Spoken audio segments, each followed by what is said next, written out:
Look, I don't know about you guys, but right now, I could not be more excited because right now, we're starting to enter the point of the NBA season where we're going to be seeing news left and right, big and small.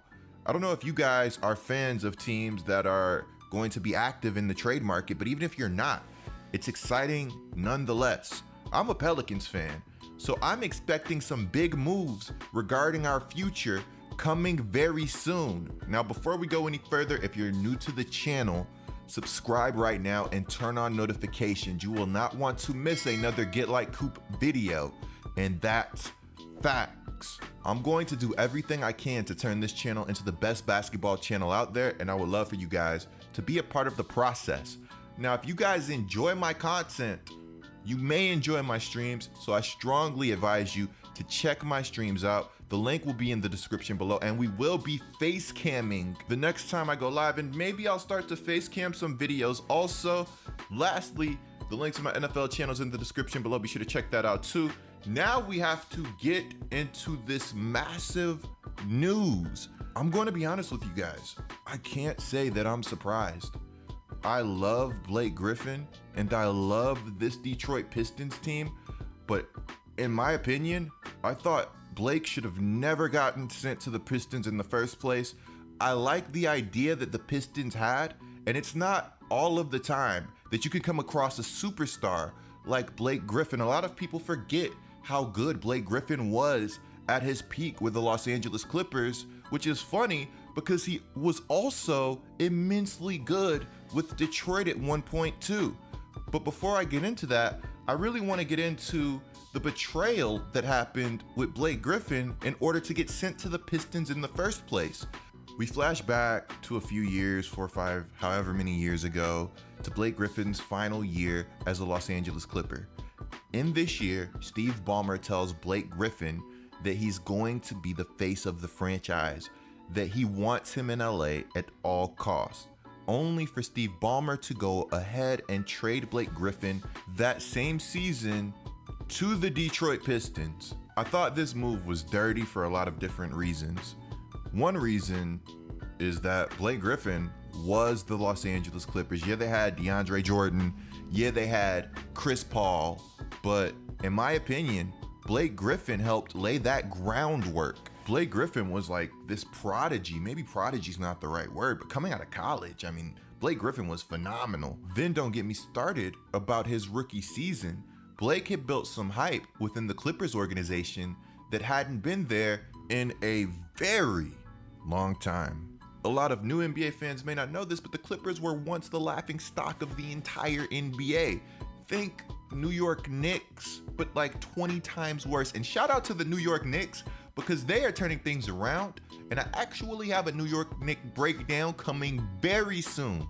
When we talk about Blake, this guy has been as Los Angeles as a guy as they come. He gets traded to Detroit. Detroit's not a bad city. It's actually pretty fire, and their team is looking up, but it doesn't have the same aesthetic that Los Angeles has for a player like Blake Griffin. That being said, Blake handled the trade like the pro that he is. He came out, he had a very good season with Detroit in 2018, 2019, averaging 25 points per game, shooting 46% from the field, and also 36% from the three-point line. You could tell that Blake was still working on his game and still trying to improve. He wanted to give Detroit the best Blake Griffin that they could possibly get, but somewhere along the lines, the injuries started to become overwhelming, Blake's motivation started to get shot, and the numbers started to decline. Which brings us to today, where Blake Griffin has been bought out by the Detroit Pistons.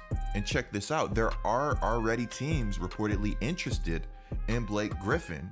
The Brooklyn Nets are interested, the Golden State Warriors are interested, the Miami Heat are interested, and reportedly the Portland Trail Blazers are interested, according to Woj.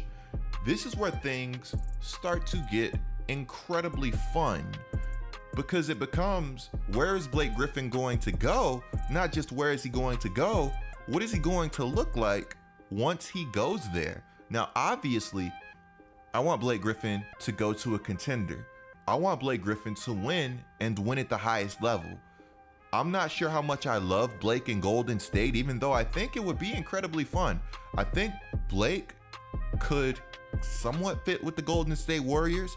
I think he could for sure be an impact player for them, but I don't think that's going to be the best fit out there. And I feel the same way about Blake going to the Portland Trail Blazers.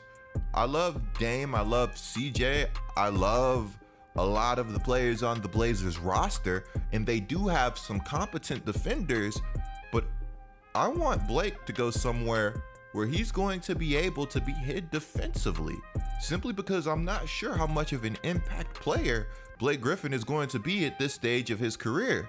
So Miami does sound interesting to me when we're talking about Blake Griffin.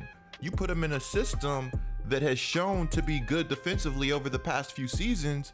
You put him next to Jimmy Butler, you put him next to Bam Adebayo, you ask Blake to space the floor, possibly score the ball when he can, and I think Miami becomes that much better. Now, of course, Blake's going to have to shoot the ball better than the 31% from the three-point line that he's been shooting this season, but the prospects are there. Blake has shown us before that he could shoot the three ball at a decent clip. And I know I said the Warriors wouldn't be the best fit, but of course I do think Blake, Draymond, and Steph would also be interesting, because of course you'd have Blake next to Draymond Green. You could get Blake minutes with Wiseman, and you could also run him at the small ball five. So that's not something that I would necessarily love, but it's something that's interesting nonetheless. Now, it's also worth noting that Mark Stein has a list that's a little different from Woj's. Stein has the Lakers on the list of teams that could potentially be interested in Blake Griffin.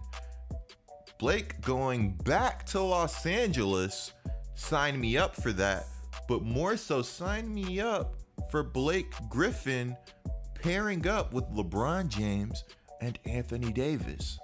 LeBron James makes the game so much easier for everybody around him, and Anthony Davis does the same thing on the defensive side of the basketball. The Lakers are a team that has proven to be incredible defensively when they lock in. I don't want Blake to go to a team where his role is going to have to exceed expectations. I want Blake to go somewhere where he can knock down shots, he can occasionally score, and he can be Blake Griffin. It's been reported that Blake hasn't dunked in a basketball game since 2019. How much do you want to bet if Blake goes back to LA, we're going to see some dunks? Now, the last team I wanted to talk about was the Brooklyn Nets. And this is the most interesting one to me, because reportedly, the Brooklyn Nets are believed to be leaders to sign six-time All-Star Blake Griffin. The Nets have players that people haven't really heard of showing up and showing out. You put Blake Griffin next to Kevin Durant, James Harden, and Kyrie Irving, and magic is going to happen. And let's not forget, we'd also get a little Lob City reunion, Blake Griffin, DeAndre Jordan, and now we got Harden calling the shots offensively. You're telling me that doesn't sound like fun? If you don't watch the Nets, start watching them. This is a fun basketball team. Now, I'm going to do a Brooklyn Nets breakdown really soon. If you guys comment below, that's what you want. The Brooklyn Nets have role players showing up and showing out. Teams double KD, Kyrie, Harden, and give up layups. So naturally, I would love Blake Griffin's fit with the Brooklyn Nets. Also, shout out to Nicholas Claxton. If you don't know who he is, you'll know his name come playoff time. This Brooklyn team is an embarrassment of riches. It's easy to forget that Dinwiddie is still on the roster, and at some point could be flipped for more assets to become an even deeper team. Shams reports that Blake Griffin is expected to choose the Nets as a title favorite for a chance to win a championship. Comment down below if you guys think that would be the right choice. And look, I'm not saying prime Blake Griffin is coming back by any means, but if you get Blake playing valuable minutes and contributing, that's a W for whatever team signs him. Clicking the video on the screen right now is a great way to support my channel. I'm Get Like Coop, bringing you guys the scoop until our next upload.